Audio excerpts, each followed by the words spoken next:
Alright, so this is a video that talks a little bit about why I want to walk across America. Sorry for the length, it's close to a half an hour, but if you really want to know, then you can watch it. If you don't have to. So, here it is. Thanks for watching. Alrighty, so why walk across America? A lot of people have been asking me that. Some people are actually upset that I'm doing it, which is kind of silly. But a lot of people understand. A lot of people don't understand. So here's why for me. So most of what I want to do associated with this walk, whatever I post is all going to be positive. When I have my bad pain days from my injuries, when I have negative things that happen, I'll probably talk about some of it, but I'll try not to dwell on it too much. So I believe in living a positive life. So here's some of the basics of why I want to go, and then I'll talk a little bit more about each of them. Why I walk across America? Because I want to. Simple as that. I want to do it. I love to challenge myself. I love to push myself. The walking, for those of you that don't know about my injuries, I'll talk about that a little bit later, but the walking is the one thing that I found that 99.9% of the time helps my pain. Helps my pain go away, helps my headaches go away. The drugs don't do it. All they do is knock me out, so I forget about the pain. Physical therapy didn't help. The thing that helps is walking, staying moving. So that's why. I'm going to be raising some money for some causes. I enjoy helping others. I always have. I'll talk about that a little bit more. I want to be able to show my son that you can't let things stop you. When you want to do something, you do it. No matter what happens to you, you keep pushing through it. So, yes, it's going to suck to be away from my family. It's going to suck for me and for them.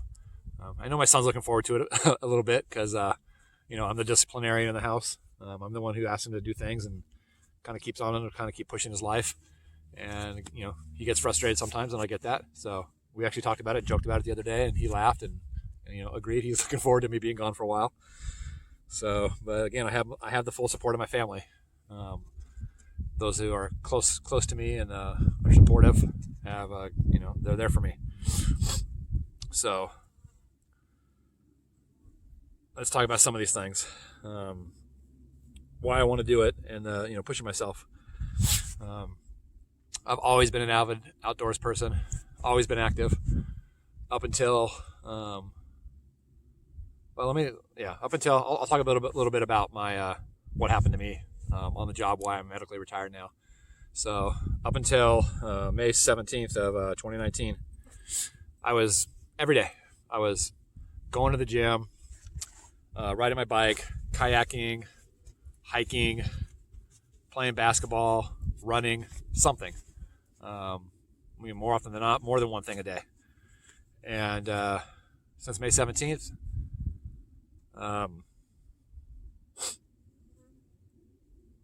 that's all been taken away from me. I was just doing my job, working as a deputy sheriff, and I'm not going to get into the politics of everything that's going on in the world today. But I was doing my job, trying to help keep people safe. Just at this point, I was just sitting on the side of the road, filling out paperwork, and a woman who made the choice to go out and drink, knowing she was going to be driving herself home. So this is not an accident. This is an intentional act that could have been avoided. She decided to go out and drink, drove home, and plowed into the driver's side of my truck. My car, sorry. That sent me to the hospital that night, and I haven't been back to full duty since. It took them about, a year or so to finally medically retire me when they realized I wasn't going to be able to get back to full duty. And it has completely changed my life. My whole life, I've always pushed myself. I've always challenged myself. I've prided myself in being able to overcome and outperform. In my 40s, working as a deputy, and we'd work out together. We'd go running and all these different things, and I'd outdo the kids that were half my age. I mean, I was never a fine specimen of physicality. I never had 6-pack abs. I never had the biggest biceps or, none of that kind of stuff. But I was still able to outdo these kids that were coming up in the department. I'd go to the gym and play basketball, playing with high school kids, outdoing them. Go do my 5Ks, outdoing, most people my same age. Those are the kind of things that made me feel good, that no matter what, I could overcome and push through and keep up and outdo a lot of people. And I always enjoyed pushing myself. When my mind starts playing tricks on me and saying, dude, you can't make this hike. It's too far. It's too steep. It's too long. It's too rocky, whatever the case may be. You don't have enough food. You're starving, all this stuff. I'd push through it and deal with the pain and the suffering and get to the end, because the end was always the benefit for me. Like I said, as of May 17th of 2019, that was taken away from me by a selfless act. And I went through a depression, which is something I had never felt before in my life. Always been a positive individual. I mean, with everything that's negative that's happened in my life, and maybe I'll get into that through the walk, but just know that my life wasn't that easy growing up. Trust me, it wasn't as hard as some. I know that. Nothing I say is to make me, oh my God, I have it so bad, because I know there's people that have it much worse, always have, always will. And that's another reason why I'm doing this. But I haven't been running 2.5 years. Haven't been on my bike in 2.5 years. I kayaked, I think, twice, and it hurt too much on my shoulders. The headaches keep me from doing things. The pain keeps me from doing things. But we went through some hard times with my depression and me being able to recognize that. And I'm just blessed that I have the supportive family that I do. I remember the first time I cried in front of my son. It freaked him out. It really freaked him out, because I've always been the strong one. I've always been the positive one, and he didn't know how to handle it. But as a family, we got through it. And, I'm on the other end of that. I'm on the more positive end of that now. And I started finding that going for walks really helped. And it got to the point where my wife would literally say, take a hike. And, most people that just means, F off or get out of here. But she meant it as a positive thing.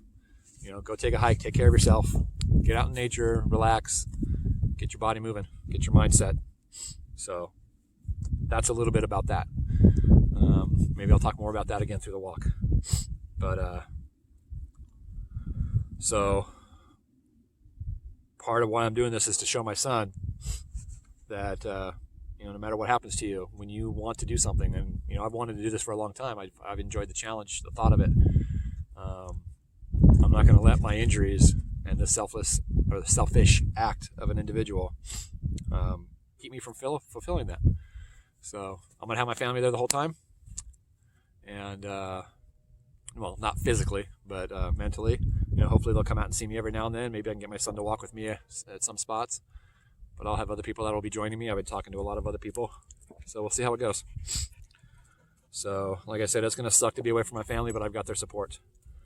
And, there's that. Everybody always says, life is too short. Don't have any regrets. And, yeah, I believe in that. Anybody who knows me knows that my family is the number one most important thing to me. And I've always put them first and always will. And if I didn't have their support, I wouldn't be doing this. But I do, and they understand.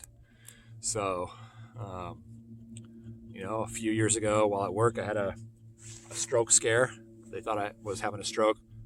luckily, it just turned out they've diagnosed me with severe vertigo. So we got through that, but scared the crap out of everybody. I have had a foot injury recently that may have stopped me from doing this, but I'm getting past that. I'm healing on that. I had a heart scare not too long ago. Ended up in the emergency room. Had a heart monitor for a while. Was worried maybe that might be leading to something. So these are things that I'm not going to let stop me. We're getting past it all and moving on. So,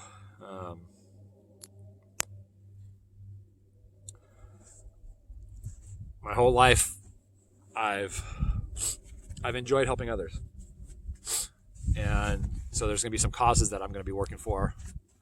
And when I first, thought about this and was wanting to do it, that wasn't my goal. I wasn't doing this to raise money for anybody else. It's something I want to do. I wanted to challenge myself. I wanted to push myself through it. I wanted to see America on foot, and I guarantee you, there's places you drive by that if you would walk past, you would have seen something that was totally amazing. I mean, there's some of these trails that are right off the road, some amazing things that I've seen that are right there, that driving by, never knew they were there. And then I started walking and seeing these places, and it's incredible the stuff you see, how different things are. But like I said, my whole life I've enjoyed helping people. And, I started when I was younger. I was a tutor back in junior high and high school. I used to work with the special needs, or I don't know what the correct politically terms are. The mentally handicapped individuals and stuff, and thoroughly enjoyed that. Actually got into fights a couple times at school when the other people were picking on them, and I'd intervene. But I enjoyed doing that. I used to volunteer as a kid even, to help coach the youth soccer leagues. And then we volunteered at the Boys and Girls Club in high school. Let's see, I was a park ranger, a peace officer for California State Parks, out there protecting and helping people. Biggest things I enjoyed doing were the campfire programs, working with the kids. Not too long ago, I ran a program with my family. We ran for about 3.5 years with a little group activity on Meetup, just getting families and their kids out in nature. I'd take them out, lead them on hikes, and we had education days where we'd learn about nature and birds, plants, bugs, whatever it was. I was an EMT. I was a firefighter for the state of California and for Palomar Mountain Fire. I was a deputy sheriff. So I've always enjoyed helping others. It's always made me feel good. So these causes are another way for me to do that. My career was taken away from me. My activities were taken away from me. My lifestyle was taken away from me. And now I found a way to be able to get past that and find a positive way to live and be able to continue being physical, continue to push myself, and continue to help. So through this, part of the things I'm going to be helping, one is the two first ones are going to, whatever contributions I have, assuming I get any. I've gotten a few, and what I'm hoping that picks up as my walk starts and the word gets out there. But the first one is the Wounded Blue. They're a national organization. I believe they're based out of Vegas. And a woman I've been talking to over there, her name is Jenny. The Wounded Blue basically helps injured officers. There's all kinds of organizations for officers that are killed in the line of duty that helps their families and memorializes them and all that kind of good stuff. But this one specifically for injured officers, because injured officers are overlooked. I mean, you hear in the news when an officer gets killed, but you rarely hear that an officer was hit by a drunk driver. An officer was attacked by an assailant and is in the hospital. It's usually only if somebody dies. They report it sometimes, but it's underreported and underknown about. And anybody who's been through it, whether it's a peace officer or not, you get an injury, a severe life-altering injury, a career-ending injury. It's a lot to go through for you and your family. And the majority of people, they deal with depression. A lot of people end up committing suicide, get into drugs, get into alcohol, whatever. And the Wounded Blue is there to help. They They provide peer counseling. They provide and also give guidance to all the services you may need to get through it. There's federal programs that help financially for wounded officers who are severely paralyzed, or not paralyzed, severely disabled or injured and can't work. And there's programs that you can do, and the Wounded Blue helps you get through those, the paperwork and the process through all that. And so I definitely believe in what their goals are, what they're trying to do. So I unfortunately didn't find them until recently when I started looking for organizations to try to help out. So I'll just be honest, they didn't help me through this process. And I was lucky enough that I didn't need it as well. Like I said, I have the most amazing family in the world that supported me through this whole thing. So we got through it together, and I was one of the lucky ones. A lot of other officers are not that lucky. They go through the depression. They deal with anger and the drugs and the alcohol and whatever else. They're getting addicted to the pain meds, which I hate taking. I only take them if I absolutely have to, which is rare because my pain threshold is pretty high. Actually, my wife pushes the drugs on me more than I do. So, but a lot of people they can't get through that, and the Wounded Blues is there to help. So another program I'm helping, it's called Kids and Teens in Court. Kids and Teens in Court. It's run through the Chadwick Center, which is part of Rady Children's Hospital.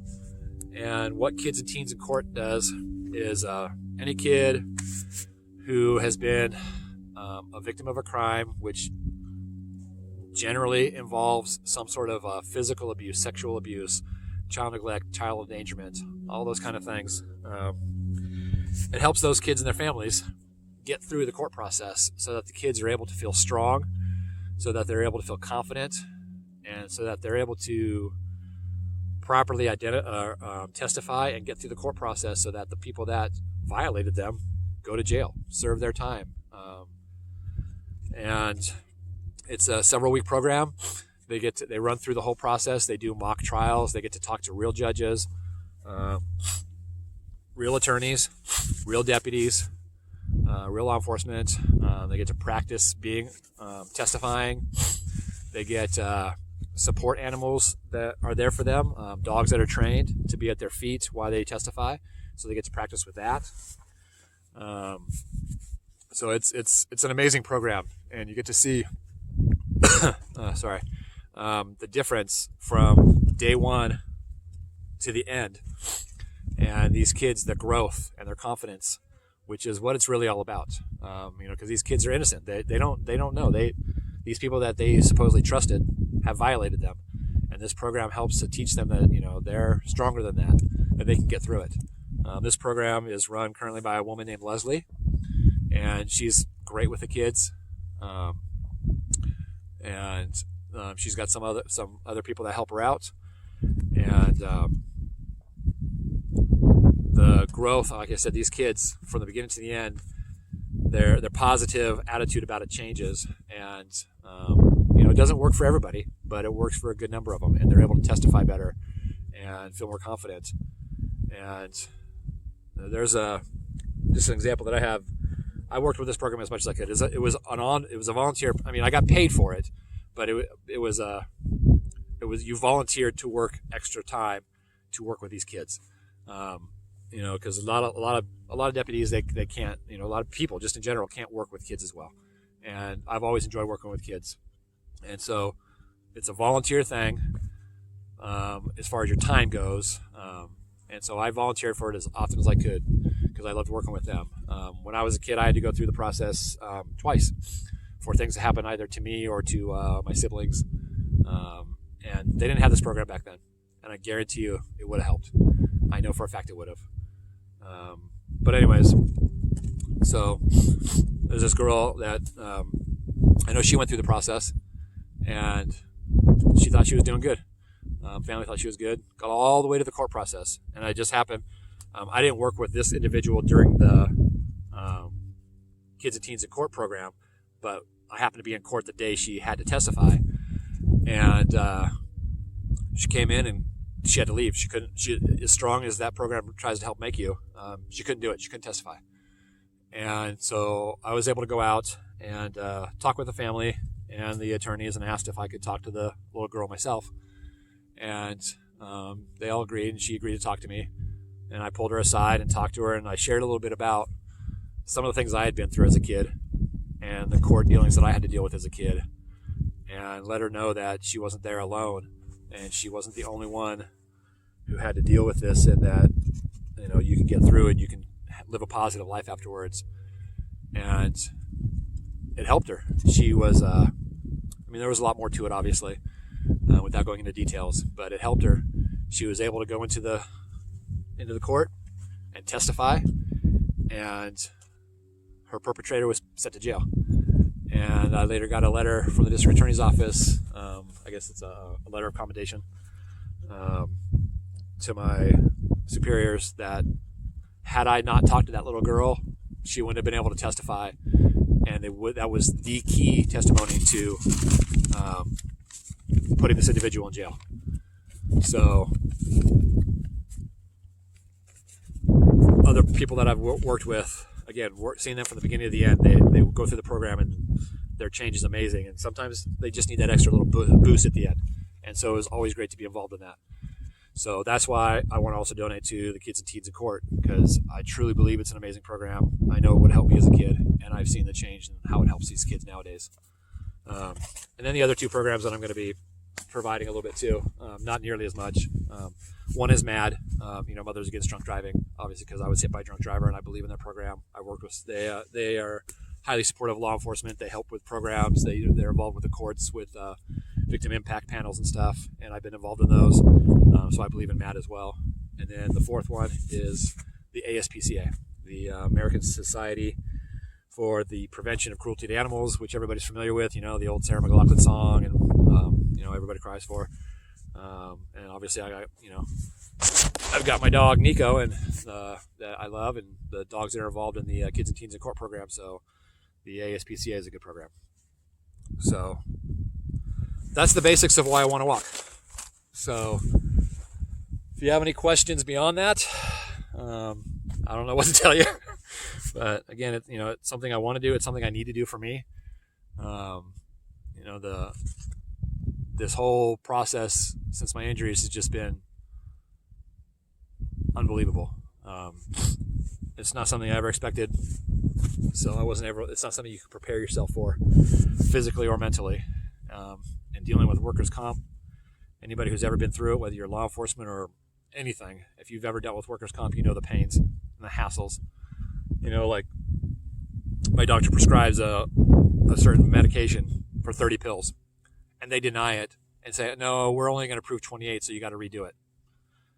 And then you go and do 28, and next time they do 30, and they say, okay. So, there's no rhyme or reason for it. They just, today we feel like saying yes, today, tomorrow we'll say no. You get sent over to physical therapy, and they approve one session of physical therapy. Does that even make sense? Because what happens on the first physical therapy? Anybody who's ever been through it, you go to the physical therapist, you spend the hour, whatever it is, talking. They do a couple evaluations, and boom, you're done. And then they have to resubmit and hope that the workers' comp will approve it. Instead of workers' comp saying, okay, yeah, here's, boom, right off the bat, here's 8 sessions. So but then I've had that another time I get sent for physical therapy for a different part of my body that was injured. And they're like, oh yeah, here's 6, 7, 8 sessions, no big deal. So again, no rhyme or reason, no rules or regulations. They claim they do, but obviously they don't. So anyways, the whole thing's been a hassle. I've been blessed to have the family I have, and we've gotten through it. And I'm hoping this walk will help me tremendously mentally. Because I'm still a strong person. I still try to stay positive, upbeat, but it's still hard. There's things I want to go do that I'm sure physically I can do it. I was lucky. I can walk, I can talk, I can eat, I can sleep. I'm not paralyzed. A lot of people, they get shot, they get, attacked, they get hit, even by drunk driver stuff, and they can't walk. They can't move an arm. They can't, I can do all that stuff. I'm lucky. So I know I'm blessed with that. I know, I'm not as bad as some. It's just getting through the mental part of everything, dealing with the pain. I've known people in my life that have had chronic pain their whole life, and quite often, I'll just be honest, and they know it. Some of them I've called them out on it. I called BS on it a lot of times, and now I understand.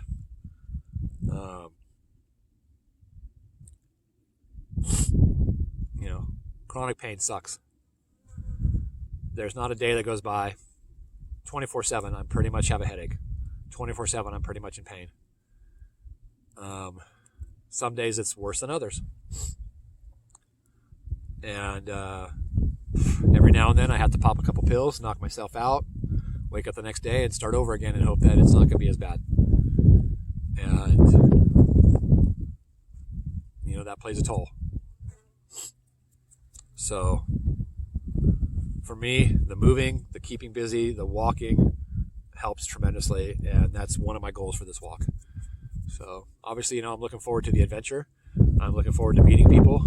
I've never been the most outgoing social person. Up until this journey of this walk, I've never really shared a whole lot about myself to anybody other than those close to me. So putting this out there for the world to see is definitely a new thing for me. But hey, it is what it is. And I don't know if you can hear in the background, there's somebody shooting back there. So Nico's got his alert going. So guess that's it for now. So I'm looking forward to this walk. I'm hoping everybody can, follow me and enjoy the journey with me. Meet me along the way, walk with me, whatever. Support me along the way, all that good stuff. So again, what's over there, Nico? Check it out, and hope you enjoy this journey with me. And again, you can check out my GoFundMe. It's just type in a 3,500 mile walker, because the actual web thing is really long. It's a 3,500 mile walker at Nico Walk Across America or something like that. But just type in a 3,500 mile walker. Check out my Facebook, Instagram, all the other social medias, YouTube, Twitter, TikTok, all that good stuff. All right. So hopefully I didn't bore you guys too much to death, and hopefully I covered everything I wanted to cover. So I'll see you guys along the way. Keep on moving.